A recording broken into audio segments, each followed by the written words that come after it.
I'm PGA professional Todd Kolb for About.com. We're going to talk about when to use each of our golf clubs. The rules of golf allow us to play a round of golf with 14 clubs in our bag, and each one of those clubs has a different purpose and a different use when we're playing out on the golf course. There's three basic categories of clubs that we have in the bag.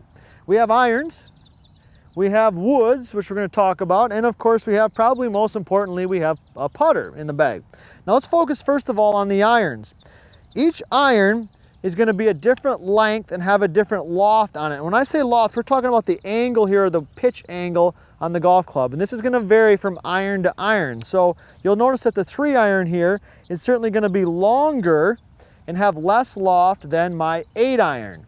So when I swing these golf clubs, when I swing the 3-iron and I swing it correctly and hit the golf ball solid, the ball is going to go further than it does when I hit the 8-iron, because the 8-iron is a shorter length, has more loft or more pitch on it. It's going to cause the ball to go a little bit higher and then therefore a little bit shorter. Now there is no hard fast rule that tells you how far you're going to hit each one of your clubs. That's going to vary from golfer to golfer.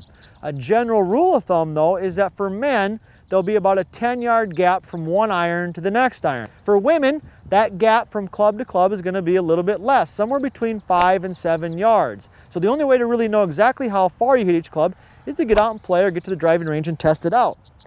Now as we progress into the other clubs, we have the woods. Now the woods are the longest clubs in the bag, as you'll notice, and they also have the least amount of loft on them.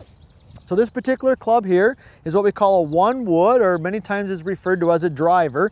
It is the longest club in the bag, has the least amount of loft on it, and once again when I swing it properly is going to go the maximum distance. Last but not least, and probably most important, is the putter. Now we've all probably picked up a putter at some point, whether we've played a lot of golf or very little golf, and the putter is the club you're going to use around the green or when you're hitting putts on the green.